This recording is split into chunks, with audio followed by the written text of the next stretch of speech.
Former Vice President Joe Biden's Grand Rapids visit was delayed several hours while he took 2 coronavirus tests. Both were negative. Just after 4 o'clock, Mr. Biden spoke at a Union Hall just off the East Beltline in Grand Rapids Township. Biden said that he hopes the president's diagnosis shows everyone just how serious the virus is. So be patriotic. It's not about being a tough guy. It's about doing your part. Wearing a mask is not only going to protect you, but it also protects those around you. Your mom, your dad, your brother, your sister, husband, wife, neighbor, coworker. Don't just do it for yourself. Do it for the people you love, the people you work with. News 8 political reporter Rick Alvin went one-on-one with Joe Biden just moments after his speech wrapped up. We want to play that entire interview for you right now. Mr. Vice President, did the White House or the Trump campaign contact you about the president's diagnosis? And what was your reaction to that knowledge that you had been with the president 48 hours earlier for a debate? Well, first of all, I learned it like everybody else did on the news. What I felt positive about, we never got closer than you and I are.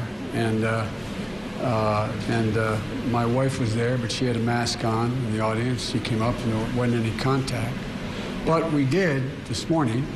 I did to be sure because I had just taken a test 3 days earlier, wherever it was, and tested negative in this test I took. And we took it again this morning on 2 different sources. One, a local hospital in Delaware, and one former White House physician who came up to give me the test, and thank God both my wife and I are negative. But I genuinely feel badly for the president. I hope to God that this is something that he and his wife will be able to tolerate and get through without any lasting impact on him. Even if the president follows simple quarantine rules, it would seem to eliminate the second debate just because of the timing. Do you think there'll be any more debates? And on that note, if there are, do you want those formats changed? Well, first of all, I hope for 2 reasons there are more debates. One, it means the president's able, he's healthy, he's able to debate. And secondly, because I think it's important we make our case as to why we should be elected the next president of the United States. But I understand that the debate commission is debating, no pun intended, rule changes. My view is whatever they decide is fine by me. I just hope the next debate's supposed to be a town meeting format. And I just hope whatever the rule change is, if there is any, that we have an opportunity to answer the question of a constituent, of an American citizen, uninterrupted. And then I take my shot at it, and the president take his. That's what I hope would happen.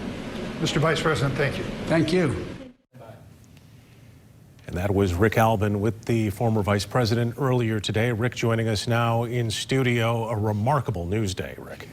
Boy, it has been that. And it was kind of a remarkable conversation because here we have one of the combatants in one of the most contentious presidential elections that we've seen in a very long while. But just in the events of the last less than 24 hours, his words were very measured. He was very effusive, talking about the First Lady and the President, praying, hoping that they will get better, even saying in that last response that he wants to have more debates because that will show the president is healthy and well enough to do it.